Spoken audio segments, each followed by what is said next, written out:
Good morning, everybody. Close call today. I've got some important responsibilities. I've got a funeral later today, later this morning.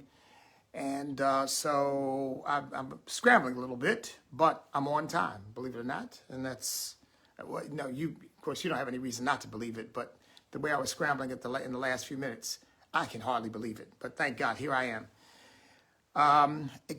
People associate me so much with public affairs matters that they forget that I'm actually a pastor. I mean, I actually do pastoral things. I visit the sick in hospitals, and I go to funerals and counsel folks and do all those things that pastors do. That's really the first calling of my life, and my love for this country and desire to see America reflect what I believe God intended really comes out of a pastoral heart, a shepherd's heart, a desire to see God's people be all that he intended for us. So at any rate, just wanted to share that with you. And we're going to Proverbs 22. So I am no preliminaries today, although I could always get into preliminaries because there's always plenty to talk about. But let's get right into Proverbs, shall we? And a few verses I'll touch on here. And then we'll start our day with some wisdom tucked away to help us deal with whatever confronts us. Proverbs 22. A good name is to be chosen rather than great riches, loving favor rather than silver and gold. The rich and the poor have this in common. The Lord is the maker of them all. A prudent man foresees evil and hides himself, but the simple pass on and are punished. By humility and the fear of the Lord are riches and honor and life. Thorns and snares are in the way of the perverse. He who guards his soul will be far from them.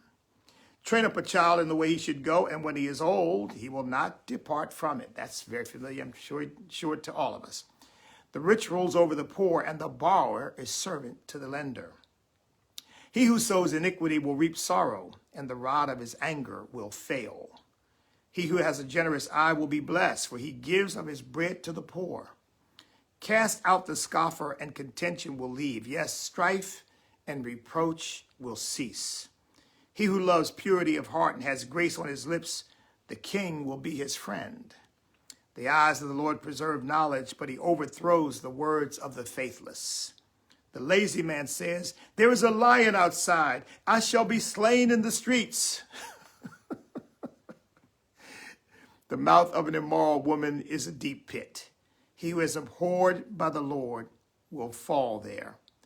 Now, of course, I've said this is a father writing to his son. You could just as easily say the mouth of an immoral man is a deep pit. She who is abhorred by the Lord will fall there. So foolishness is bound up in the heart of a child. The rod of correction will drive it far from him. He who oppresses the poor to increase his riches, and he who gives to the rich will surely come to poverty. In other words, he who takes from the poor to give to the rich, in other words, cheats people, robs people, hurts people in order to enrich people who already have, will come to poverty.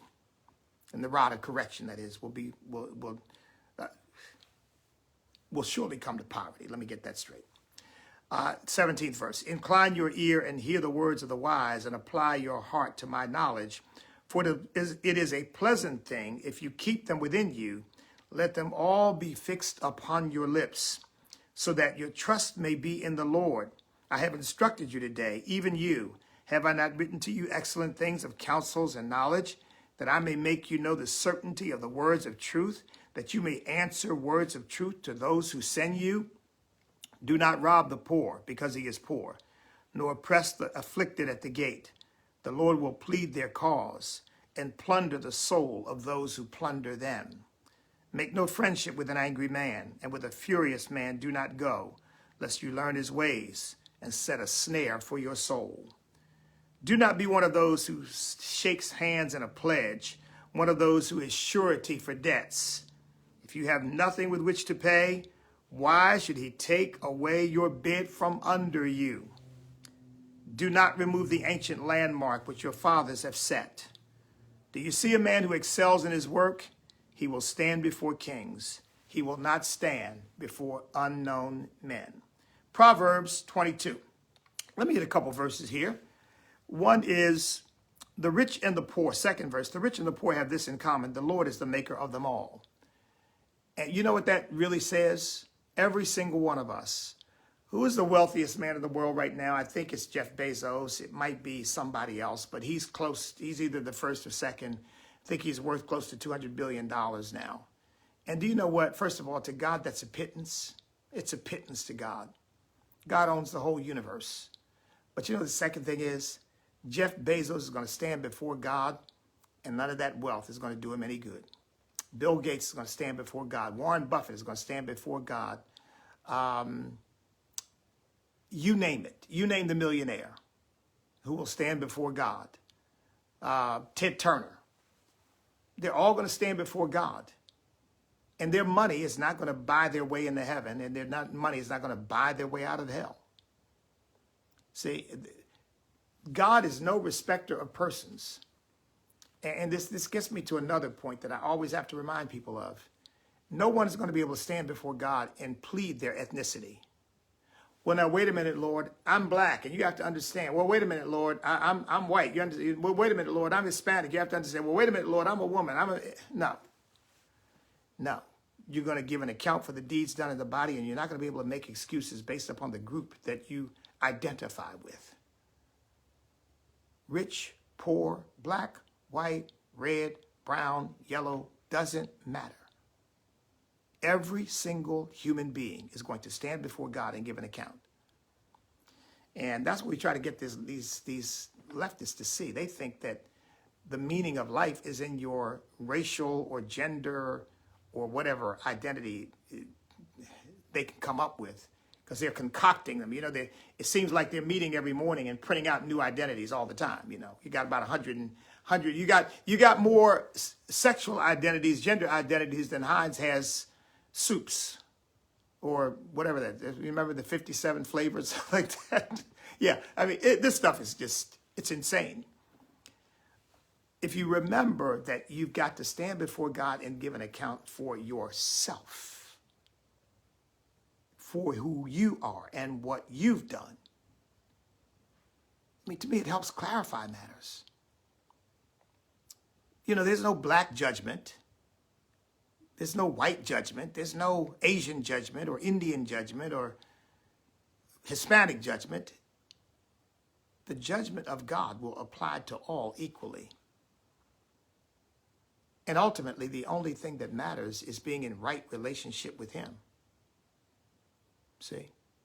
So whether you're rich or you're poor, or whatever you identify with, what Christians ought to identify with, our first identity ought to be Jesus Christ.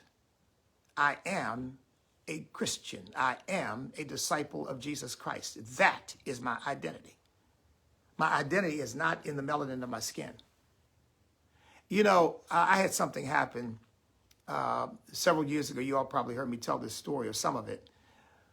But in 2011, I think it was, I had this desmoid tumor. Desmoid tumors they're in the cancer family, but they don't metastasize like normal, but like the cancer that we often think of does.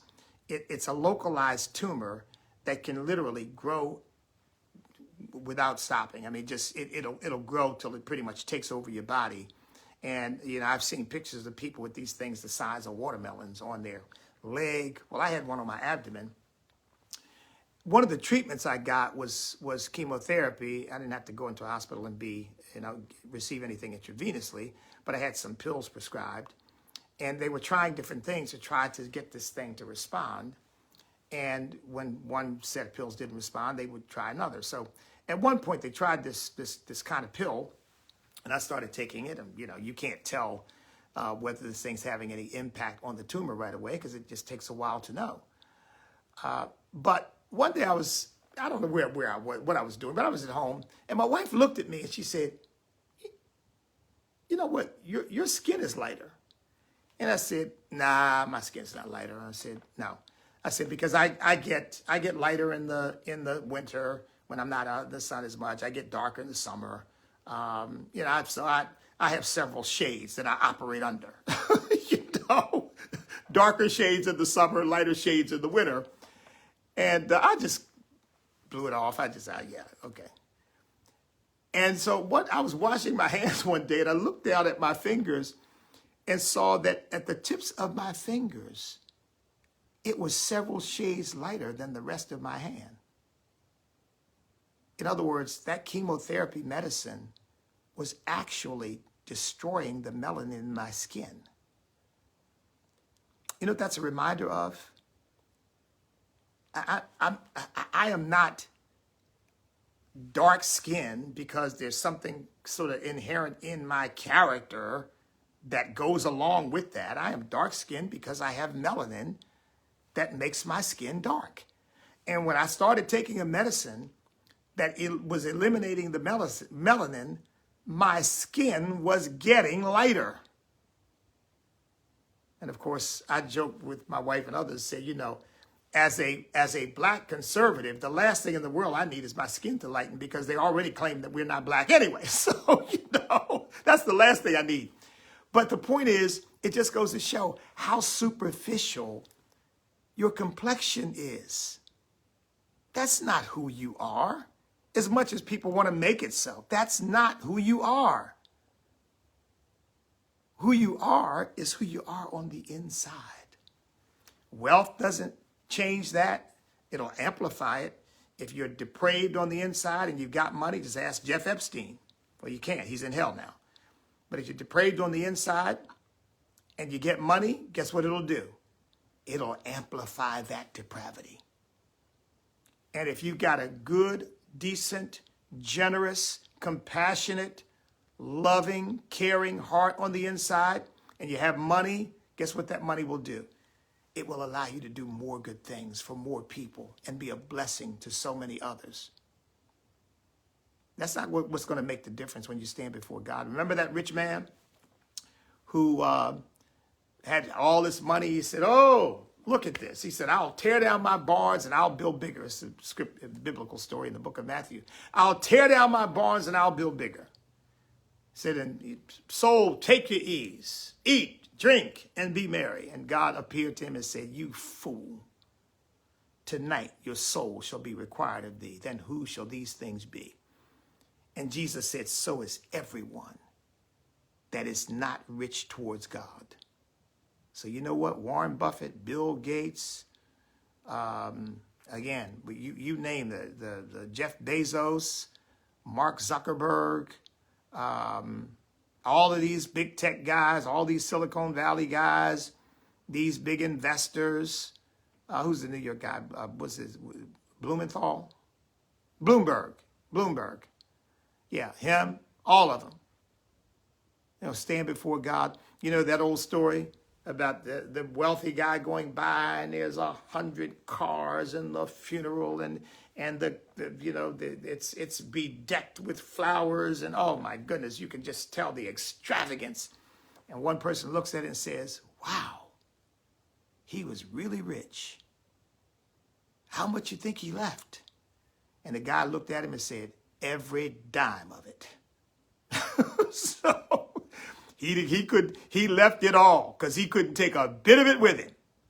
So that went on longer with that than I expected to, but it's something for all of us to consider. Okay. The 7th verse, quickly, the rich rules over the poor, the borrower is servant to the lender. You know what that means? Stay out of debt. Stay out of debt, stay out of debt, stay out of debt, stay out of debt. Stay out of debt. Boy, I wish I'd had that revelation when I was a young man. I really do. Because it can make all the difference. You younger people listening to me right now, get out of debt and stay out. Well, how can you stay out of debt? You got to borrow to buy a house. Not if you pay one off early and you got all the equity in that house to put in another one. And you save and you invest. You won't have to borrow to buy a house. You can buy a house cash. Seen people do it. Yeah, seen people do it. A friend of mine moved down here from Massachusetts. And when he moved down here and bought a house, he sold the house in Massachusetts, bought the house here cash, and had money left over. So don't say, well, that can't be done. It can be done. And it's been done by many, many people. But you got to realize the borrower is serving to the lender. So you end up serving who and what you owe. Stay out of debt. Get out of debt and stay out of debt. You tell your young people, tell your children, when they send you a credit card, that's not cash. Okay? That's not cash. Don't go out and think, oh, I got a credit card now. Woo! It's party time. Yeah, well, the debt collector's coming. So you just don't want to put yourself in that position. Okay, last verse. Two more. 21st verse is that I may make you know the certainty of the words of truth, that you may answer words of truth to those who send you. I'm reading my Bible from an iPad, but the word of God is true. Okay? It is absolutely, unequivocally, undeniably true. Every word, from the first word in Genesis to the last word in Revelation, is true. I'll stake my life on the truth of this book. And just here again, I'm not pro-life because I thought through this and, thought, you know what, this is the opinion I'm coming to. I'm not pro-marriage, defining marriage as a union between one man and one woman because I thought through it and, my brilliant mind thought through this and I came up with an answer. It's what the word of God says. It's true. Jesus said in the beginning, God made them male and female. Therefore shall a man leave his father and mother and cling to his wife, and they two shall become one flesh. That's it. That's all. End of story. Put a period on that and close the book. There's no 50, 100, 2,000 genders. And there's no marriage between two men and two women. That's a fiction. That's a joke. Doesn't exist. It exists legally in our culture. And we are forced to in some way have to just recognize it, acknowledge it as a legal fact. But that legal fact is also a legal fiction because in God's word, no such thing exists. Now, I know that'll bring out the haters to say that, but that's the way it is. And, you can't destroy truth and you can't change truth. All you can do is obey truth and adhere to truth. So, did I lose my place here? Let me see. Oh my goodness, I did. I got way off. Let me come back to Proverbs 22. Okay. So God's word is true and it's unchanging truth. Okay. Facts change. Truth doesn't change. Okay. And here's the last thing. 28th verse. Do not remove the ancient landmark which your fathers have set. Do not remove the ancient landmark which your fathers have set. Now here again, people will think of this as political, but this is spiritual. Our founding fathers were imperfect men, just like you and me are imperfect people. But they set some landmarks that have produced the greatest nation in the history of mankind. Landmarks such as your rights and your freedoms don't come from government. They don't come from the majority of the people. They come from Almighty God. And therefore they are unalienable, meaning they cannot be taken away. And to the extent that a person is bad enough, dangerous enough, lethal enough, that person has to have freedom curtailed, it can only be done by due process of law. In other words, no dictator can walk up and say, you know what, I don't like the way you talk, you're going to jail. It doesn't work that way. There has to be a trial. There has to be evidence. There has to be proof that a person has done something wrong. Now, I know what I'm going to say now is terribly politically incorrect, I should say. I was meeting with a group of people in Richmond, and a couple of them were convicts, and one of them had gotten out of prison not that long ago. And we were talking about prison reform. And this was him talking, not me, a convict, somebody who had spent years in prison. And I'm not talking about in a county jail. I'm talking about years in prison. He said, I keep hearing people say, Most of the people in prison don't belong there. He said, but I didn't meet any of them. That's what he said. He said, I didn't meet any of them. Everybody I met belonged there, and they knew they belonged there. Now, we could get into a debate about how long people should serve when they've committed a crime. And of course, the left, I think, wants to eliminate crime with all this no bail. You can go out and commit robbery, and then there's no bail. You're right back out on the street.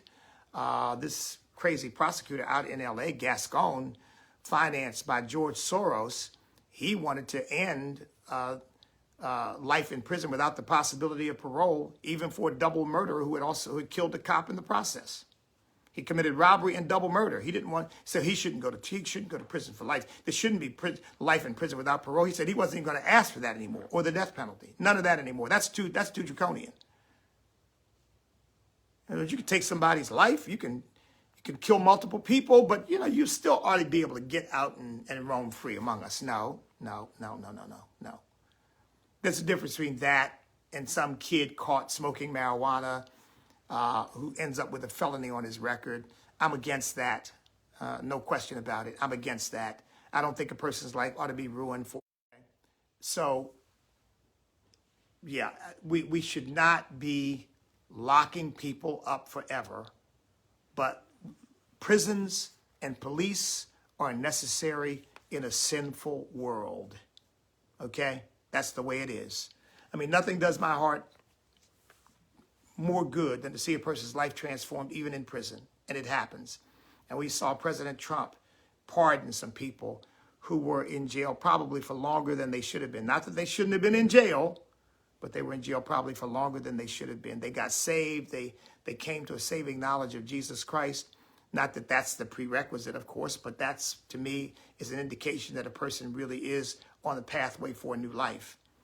And they just wept and thanked God and thanked President Trump. And I love that. I really do. I really do.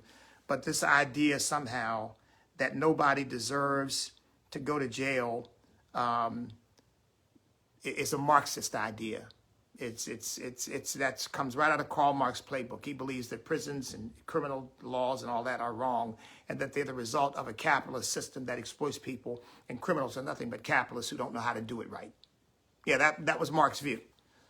Our founding fathers, I got off on that, but our founding fathers set some ancient landmarks, and we should not remove them. That Declaration of Independence is great. And I really believe there are people in our country right now who would love to get rid of it.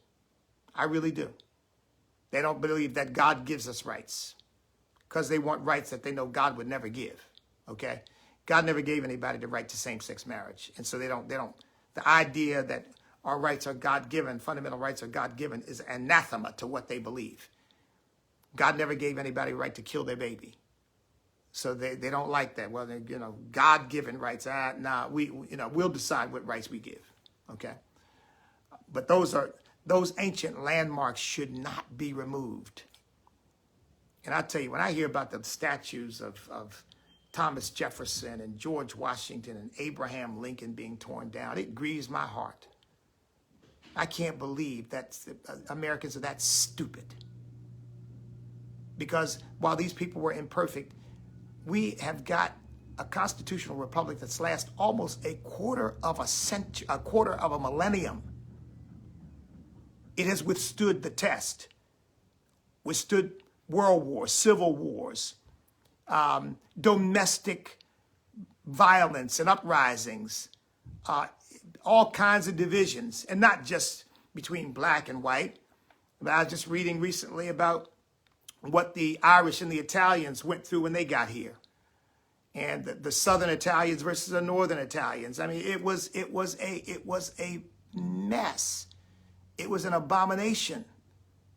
But we've gotten through all of that, mainly because we had a society rooted and grounded in Judeo-Christian values and faith in God that always continued to speak to the conscience of the American people, and we had a constitution that was capable of amendment when needed, and that secured the God-given rights that we've been given, that God gave us.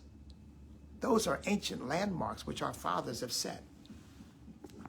And look, I claim George Washington and Thomas Jefferson, imperfect though they were, Yeah, they were slaveholders, but I claimed them as part of my spiritual and intellectual legacy.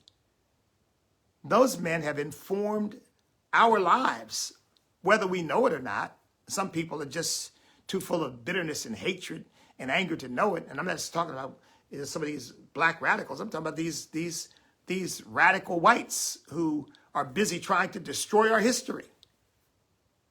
They're just too full of hatred and venom and bitterness and confusion to understand that our lives have been informed by these great men, because though they were great, they were flawed. Of course, I think that flaw has to be considered in the context of their times. And when you consider it in the context of their times, the landmarks that they set, man, were pretty brilliant, inspired, and we need to be honoring them. That's why our organization, STAND, has declared September Celebrate American History Month. We have a noble history. It has some ugly parts to it. Yes, it certainly does. And those parts should be told. We should learn from them. But it has some glorious, noble, inspiring parts to it.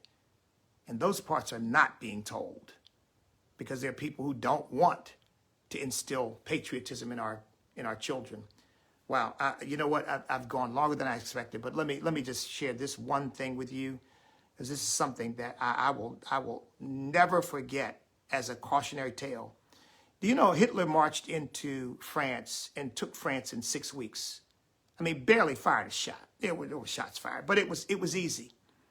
You know what historians have concluded?